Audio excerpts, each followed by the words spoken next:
बिस्मिल्लाहिर्रहमानिर्रहीम। अस्सलामुअलैकुम स्टूडेंट्स।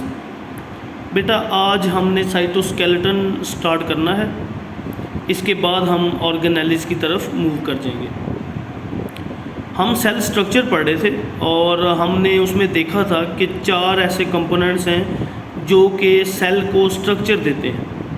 उनमें सबसे पहले हमें सेल वॉल मिलती है, फिर हमने सेल मेम्ब्रेन और साइटोप्लाज्म को स्टडी किया। आज हम चौथा कंपोनेंट स्टडी करेंगे जो सेल की स्ट्रक्चर बनाने में मदद करता है, उसका नाम है cytoskeleton. Cytoskeleton is a network of microfilaments and microtubules. 2 किस्म का नेटवर्क होता है, माइक्रोफिलामेंट्स और माइक्रोट्यूब्यूल्स का, जो कि साइटोस्केलेटन बनाता है। Microtubules are made of tubulin protein. Eukaryotic cells में माइक्रोट्यूब्यूल्स मौजूद होती हैं जो कि ट्यूब्यूलिन प्रोटीन की वजह से बनती हैं, और सेल इसको इस्तेमाल करता है ताकि वो अपनी शेप को होल्ड कर सके। शेप को होल्ड करने का मतलब ये है कि अगर गोल है, स्फीयर शेप है सेल की, तो वो उसको रिटेन करेगा। अगर जैसे प्लांट सेल की शेप होती है, अगर वैसी है तो वो उसको रिटेन करेगा। तो माइक्रोट्यूब्यूल्स दरअसल सेल की शेप को होल्ड करने के लिए होती हैं। अब अगर हम प्रोकैरियोटिक सेल्स की बात करें तो बैक्टीरिया में भी माइक्रोट्यूब्यूल्स होती हैं। ट्यूब्यूलिन प्रोटीन भी होता है, क्योंकि बैक्टीरिया के पास सीलिया और फ्लैजेला, कुछ और भी आपके सिंगल सेल ऑर्गेनिज्म होते हैं जिनके पास सीलिया और फ्लैजेला होते हैं। ये सीलिया और फ्लैजेला भी ट्यूब्यूलिन प्रोटीन से बने होते हैं। सीलिया और फ्लैजेला का फंक्शन ये है कि ये मूवमेंट में हेल्प कराते हैं। बैक्टीरिया को या कोई और सिंगल सेल ऑर्गेनिज्म हो, उनकी मूवमेंट में सीलिया और फ्लैजेला मदद करते हैं। सेकंड जो कंपोनेंट है साइटोस्केलेटन का, उसका नाम है माइक्रोफिलामेंट्स। ये ज़रा थोड़े थिन होते हैं। माइक्रोट्यूब्यूल्स जो हैं वो ज़रा थिक होती हैं, साइज़ उनका ज़्यादा होता है। ये माइक्रोफिलामेंट्स जो हैं ये थिन होते हैं, और इनमें जो प्रोटीन मौजूद होता है उसका नाम है एक्टिन प्रोटीन।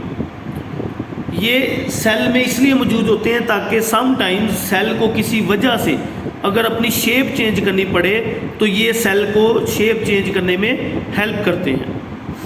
तो ये दोनों मेन कंपोनेंट्स हैं, माइक्रोट्यूब्यूल्स एंड माइक्रोफिलामेंट्स। ये दोनों आपका साइटोस्केलेटन कंपोज करते हैं। अगर आप फोटो में देखें तो ये ब्लू में, ठीक है, इसके अलावा यहाँ पर नीचे और यहाँ पर, ये बेटा ब्लू में जो है ये माइक्रोट्यूब्यूल्स हैं, और आपको देखो वहाँ पर स्ट्रक्चर में वो नज़र आ रही है, थोड़ी सी थिक है वो ट्यूब वाइज। और बाकी का ये येलो जो नेटवर्क है, ये सारा जो येलो नेटवर्क फैला हुआ है, ये सारा माइक्रोफिलामेंट्स का है। नेक्स्ट है बेटा हमारे पास सेल ऑर्गेनेलिस।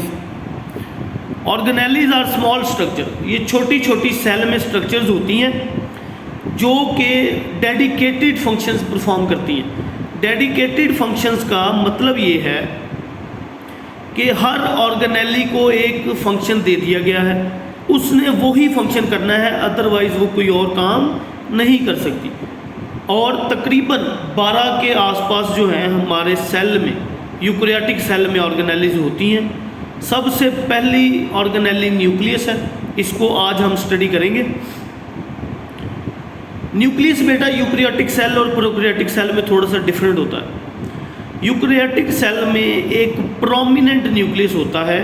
प्रोमिनेंट न्यूक्लियस इसको हम इसलिए कहते हैं क्योंकि यूकैरियोट्स में न्यूक्लियस के इर्द गिर्द एक डबल मेम्ब्रेन होती है जिसे हम न्यूक्लियर इन्वेलप कहते हैं। इस वजह से यूकैरियोटिक सेल का जो न्यूक्लियस है वो प्रोमिनेंट हो जाता है। लेकिन चूंकि प्रोकैरियोट्स के ऊपर मेम्ब्रेन नहीं होती, उनका डीएनए अकेला पाया जाता है, इसलिए उसको हम प्रोमिनेंट नहीं कहते। A prominent nucleus occurs in eukaryotic sales.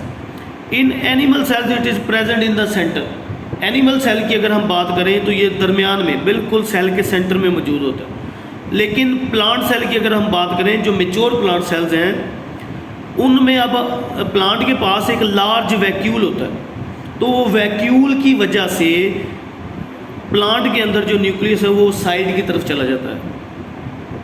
Nucleus के ऊपर एक डबल मेम्ब्रेन होती है जिसका नाम है न्यूक्लियर इन्वेलप। इस न्यूक्लियर इन्वेलप में बहुत सारे छोटे छोटे पोर्स होते हैं जो कि इसको सेमी परमिएबल मेम्ब्रेन बनाते हैं। सेमी परमिएबल हमने पहले भी डिस्कस किया था। सेमी परमिएबल मेम्ब्रेन वो होती है जो कि सिर्फ उन चीज़ों को अलाउ करे जिनकी सेल को ज़रूरत है। ठीक है, यहाँ पर थोड़ा सा डिफरेंस ये आएगा कि न्यूक्लियर इन्वेलप सिर्फ न्यूक्लियस के अंदर से जो चीज़ें साइटोप्लाज्म में जानी उनको भेजता है। साइटोप्लाज्म से कोई भी चीज़ न्यूक्लियस के अंदर नहीं आ सकती। Inside nuclear envelope granular fluid is present. Granular fluid इसलिए इसको कहते हैं क्योंकि यहाँ पर राइबोसोम्स भी प्रेजेंट होते हैं। इसको हम कहते हैं न्यूक्लियोप्लाज्म। न्यूक्लियोप्लाज्म में एक न्यूक्लियोलस भी हो सकता है या दो भी हो सकते हैं। इनको प्लूरल में हम न्यूक्लियोलाई कहते हैं।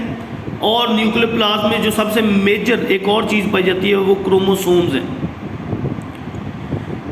इसी न्यूक्लियस के अंदर एक और स्पॉट होता है जिसे हम कहते हैं nucleolus is a dark spot. यहाँ पर राइबोसोमल आरएनए और राइबोसोम की असेंबली होती है।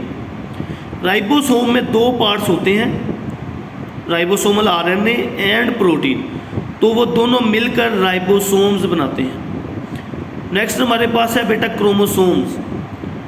क्रोमोसोम्स हमें सिर्फ एक ही स्टेज पे नज़र आते हैं जब सेल डिवाइड करता है, लेकिन जब सेल डिवाइड नहीं कर रहा होता, जब वो नॉन डिवाइडिंग फेज में होता है, तो यही एक थ्रेड लाइक स्ट्रक्चर में प्रेजेंट होते हैं जिसे हम क्रोमेटिन कहते हैं। जब ये क्रोमेटिन सेल डिवाइड होने लगता है तो इस क्रोमेटिन को क्रोमोसोम में कन्वर्ट कर लेता है। क्रोमोसोम बेटा यूकैरियोट्स में दो किस्म के होते हैं।